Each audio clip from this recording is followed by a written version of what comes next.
I'm excited to share some of those stories that have most shaped me in who I currently am standing in front of you. And I want to also first start by thanking this community and David in particular for continuing to invite me into this space and into being a part of C3. The first time that I came to a C3 event was when Joan Brown Campbell spoke maybe 2 years ago, Joan from the Charter for Compassion. And I just remember being so amazed by this community and how authentically you live out your values and you practice what you preach. And of course, working for the Kaufman Interfaith Institute in Grand Rapids, I'd heard about this community called C3 and how it's always evolving and how radically inclusive it is. And so it's been a pleasure to actually be able to be a part of it and to see a community that was doing so much of what I was thinking about, which was creating community outside of the walls of religious institutions and creating community that everyone could envision themselves being a part of. So in the spirit of me coming up on 5 years of being involved with the interfaith community of West Michigan, first as an intern for the Kaufman Interfaith Institute, and then for the past 4 years working for the Kaufman Interfaith Institute, and also as I depart this August for Harvard Divinity School, which is both very exciting and very bittersweet as I'll be leaving a community that I deeply care about. I wanted to share some of the stories over the last 5 years that have most deeply shaped who I am. And before I share these stories, I feel like I should share a bit more about my philosophy of why I value stories in particular, and how that relates to my religious and spiritual views.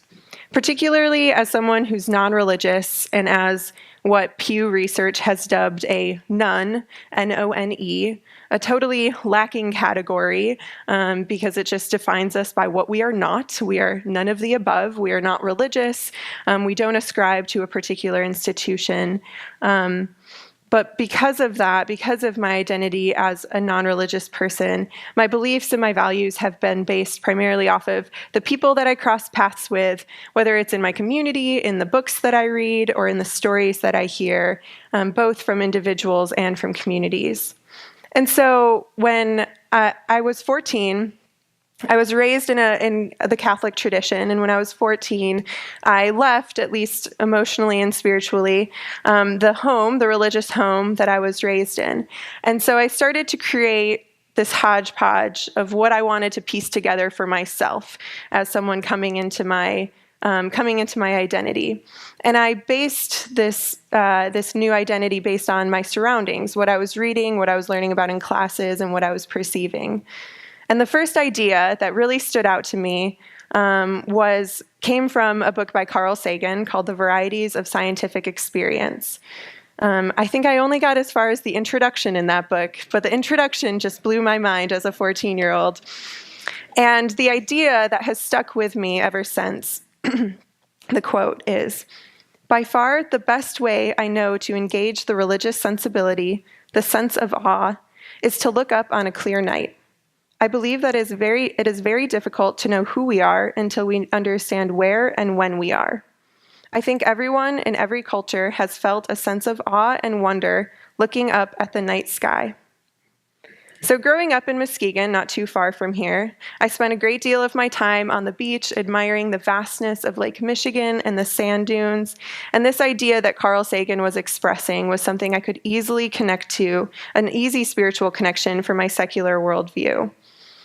And around these same teenage years, I also was reading Hitchhiker's Guide to the Galaxy and discovering Douglas Adams' hilarious and smart writing. And the following quote from Adams is something that I had found at the time and I continue to go back to. "The world is a thing of utter inordinate complexity and richness and strangeness that is absolutely awesome. I mean, the idea that such complexity can arise, not only out of such simplicity, but probably absolutely out of nothing, is the most fabulous, extraordinary idea. And once you get some kind of inkling of how that might have happened, it's just wonderful. And the opportunity to spend 70 or 80 years of your life in such a universe is time well spent as far as I'm concerned." The randomness, yet wonder that comes with a worldview that doesn't give answers as to why we're here or how we are here, but simply appreciates the gift of being here all the same, was an idea that I took to immediately. For me, a life without religion was still a life full of mystery and meaning. So I started to construct this life of wonder based in the surprising reality of life. It was and is a fulfilling way of approaching my life, to live in the present and to live in awe and gratitude.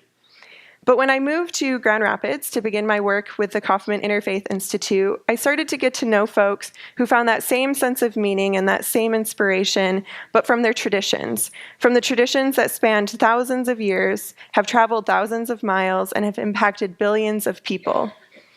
And I remember around this time when I started doing my interfaith work in West Michigan, hearing the words that were shared previously by Sister Mary Lou Kaunacki, a quote that has also been referenced by Fred Rogers.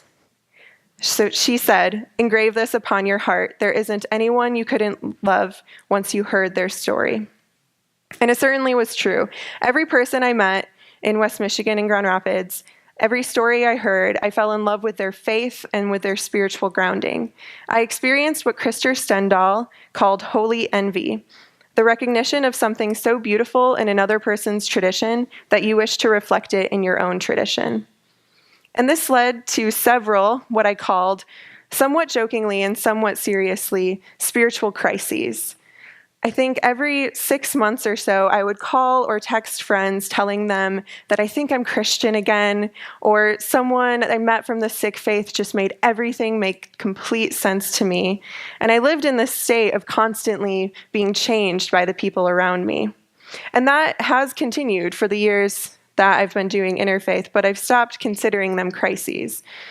I've been perpetually challenged and changed by the stories of the people that I work with. And once I started to open myself up to that possibility, I think I was actually able to fully embrace what that could mean. And reflecting on a job that allows me to show up with my full religious, spiritual, or secular conviction, I realized how unique it was to both be able to explore who I am professionally, but also who I am personally and spiritually. And one reason that interfaith has been able to change me so much is because interfaith at its core is about the stories that unite and distinguish us. It's both the meta-narratives of religious traditions that arc throughout history and existence and into the future, but it's also the individual stories of how people live out those traditions. In religious studies classes in my undergraduate, I was able to learn about the doctrines, the pillars, the political expressions of religion, but conversely, in interfaith spaces, I was learning about the lived experiences of those traditions. I was learning about what it feels like to fast during the month of Ramadan, what it feels like to be a pro-choice feminist Catholic, and what it feels like to be connected to a community of 1 billion adherents across the globe. So I realized for myself that I could track my spiritual grounding, my spiritual identity, not through the doctrine that I did or didn't believe in, or the God that I did or didn't believe in, but the stories that inspired me and the stories that brought me life. I didn't necessarily have to label myself or who I am on what I ascribe to, but on the tapestry of stories that shape me as I engage with this work and the community that's around me. And I found that while not having a box of a particular religious identity to fall back on proved challenging to communicate to people at times, it ultimately enriched every conversation I was a part of. Identity became understood as complex and multi-layered, as a complicated way of understanding who you are as a human being, rather than a stagnant label or something to draw assumptions from upon hearing it. It was messy but authentic, and I started to bring this more whole understanding of myself, and I hope of my generation, into the interfaith spaces that I was a part of and am a part of. As I wrote for an Interfaith Youth Corps piece a few years ago, I wrote a piece called "Why a Nun, N-O-N-E, Does Interfaith?" Because it's a question I get a lot. If I'm not religious, why do I do interfaith work? And I wanted to share the stories of why I do interfaith work. It came from the people that I met through the work that I was a part of, the friends and the mentors and their faiths and their traditions. And these stories embody the holy envy that I have felt for the great traditions of the world that I aspired to emulate in my own life. And these are just 4 of the stories that I carry with me as I do my interfaith work and social justice work. First, the Christian story of the Good Samaritan. It tells us that we as Christians or as human beings need to not only welcome those who are different from us, but we also need to treat them with a transformative and radical love. Our neighbor is not someone to be ignored, but to be brought into our hearts and into our homes. The second story is the story of Ubuntu, a long-running humanist philosophy originating in Africa, South Africa, that recognizes the shared humanity we must seek to see in one another, and how it embraces our interconnected fates. Loosely translated, Ubuntu means, I am because you are because I am. The third story is the Jewish story of Tikkun Olam, which means to repair the world. And it represents the impetus to promote justice on earth. According to Jewish tradition, it is humanity's job collectively to put back together the shards of a world that was broken into countless pieces. And the fourth practice, or the fourth story that has most inspired me over the years, is the Sikh practice of Shardi Kala, which Sikhs keep in mind to maintain a joyful and optimistic outlook even in times of strife. This concept is a reminder to create peace and better the world around us in an always uplifting and positive way. So after experiencing so much holy envy for the traditions of my neighbors and my friends around me, and those just being 4 stories of the traditions that inspired me most in my work, I wanted to start to see the tradition I was raised with these new eyes as well. I wanted to look at the tradition I was raised with a lens toward the stories and the lived experiences, rather than the doctrine and strict sacraments that I had left behind. And so this led me to pursue, in my free time, 2 particularly Catholic side projects. One, a StoryCorps series where I interviewed the Catholics in Grand Rapids who I particularly admired. And secondly, a space called Nuns and Nuns that gathers Catholic women religious, NUNS, and millennial non-religious folks, NONES. So taking this interfaith approach to my own tradition, to the tradition I was raised with, helped me to see my Catholic roots in an entirely new way. StoryCorps first. StoryCorps, has anyone heard of StoryCorps? Great.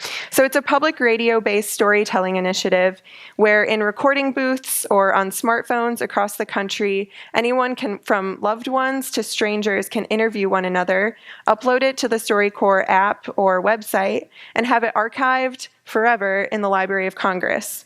Their goal is to create a culture of listening and understanding across the U.S., and my goal through using their app was to create a small series that could track the relationships that I built and found inspiration from in Grand Rapids. And in the last year and a half, I've only barely begun, but I've recorded 4 stories with people that I've met through my work. The first story was with Betty, an older woman that I met through Sisters of Faith, an interfaith Abrahamic women's group that meets every month. And Betty shared her story of converting to Catholicism when they still spoke Latin in Mass, and how she made the tradition her own through embracing the mystical aspects of the faith and the traditions like Advent that grounded her and her children during the liturgical year. The second interview I did was with a good friend of mine, Laura, who shared with me why she also converted to Catholicism after college and in her mid-20s to the faith.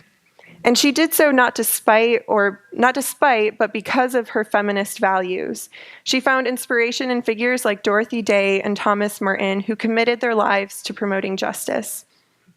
The third interview I did was with Sister Lucy Ann from the Grand Rapids Dominicans, who shared stories of her 10 years of doing faith-based advocacy work at the United Nations, and shared with me how her spiritual tradition was the only thing that kept her going in that work, that kept her from burning out and allowed her to remain hopeful in a world that bombards us with crises on a daily basis. And lastly, I just did an interview with Emma, a recent graduate from Aquinas College, who shared with me how she and her mentors carved out space over the last few years for her to live as a gay Catholic and to be fully both within the church, in the face of a tradition that preaches otherwise. And she told me the story about how a nun in Rome told her, after they had many classroom disagreements and debates about ethics, that saints are made in times of struggle. So this platform has provided the structure for me to talk with just those 4 people, but hopefully a few more in the next month and a half. And it allowed a space, it created a space for me to appreciate the living stories of the people around me, and for me to see myself in their story in a way that I couldn't see myself in the sermons or the homilies that I was raised growing up hearing. And it provided a way for recording for myself, for the future, for them, for their children, for their future children, for their nieces and nephews, to hear these stories and to have these stories live on and continue to transform the people around them. But while I love these stories, and these stories created incredible connection in the moment, I was still looking for something more sustained and consistent in my life. I was looking for community. And so next came an experiment in community that has barely just begun, called Nuns and Nuns, or as a few of us have taken to calling it, Sisters and Seekers. So since April of this year, every other week, about 16 of us, including about half women religious, half millennial non-religious folks, and then a few in between, have gathered based on the assumption that both nuns and nuns are on the fringes of our tradition, that both nuns and nuns center questions in our spiritual lives and value dialogue as a discernment process, and that both nuns and nuns are a part of a conversation that involves the history of institutions of religion, while also looking forward to the changing face of religious life in America. This space has been life-giving every step of the way. Women who have been sisters in the Catholic tradition for 60 years share that doubts and questions don't go away, but they only deepen with age. Millennials who have disaffiliated from church have shared ways of building community outside of the pews and in the gym or in the library, in our bookstores, in social justice spaces. And through sharing stories in a large group circle, gathering after gathering, both the nuns and nuns have found common ground in each other's identities, in each other's stories and traditions that we frankly didn't know were possible until we sat down and started listening to each other's stories. So that experience in particular has brought me to where I'm going next in my life. So this fall, as I start at Harvard Divinity School, I'll be taking classes and working on these ideas that the stories in Grand Rapids have inspired in me over the last 5 years. The questions that I'm bringing into that space are, how can we do secular life intentionally and religious life differently? How can we build communities of belonging outside of religious institutions? What can the non-religious learn from ancient and living traditions? And what can those traditions learn from the non-religious? Why is it that stories are uniquely able to break down barriers and build bridges between those who can't otherwise see eye to eye? And when we come together, what is possible that simply isn't possible when we are apart? As I leave the state that I've called home for over 25 years, the stories that I've heard and the lessons that I've learned are what I find most solace in. These stories aren't disappearing as soon as I leave, but the stories are what have carried me to this point in my life and what I will continue to hold on to into this next phase of my journey. The punk singer-songwriter Paul Barabeau once sang this idea out. He said, "Everywhere I go, everyone I know comes with. I wonder how many more can fit inside this crowded, crazy heart." And recently I read the same idea in different words from philosopher feminist Bell Hooks. She said, "The love we make in community stays with us wherever we go." For me, that love of community takes the shape of stories. While I may not have had the narrative of a 2,000-year-old tradition to carry me through my spiritual life, I've had the varied and unique stories of hundreds, maybe thousands of friends and colleagues and mentors over the years inspire me with their own renditions of their religious, spiritual, and philosophical values. This hodgepodge approach to constructing meaning in my life has proven to not only be informative in my understanding of religious diversity, but also inspiring in my pursuit of my authentic self and a sense of community. So I think I'd like to end with the words of Vincent Harding that were previously shared, as these are the words that I will hold on to moving out of this space and into the next. "This is our time to dance, to fly, to see visions of life beyond the old boundaries, to search out the new common ground. The story and the stories are within our hearts. Let us begin." Thank you.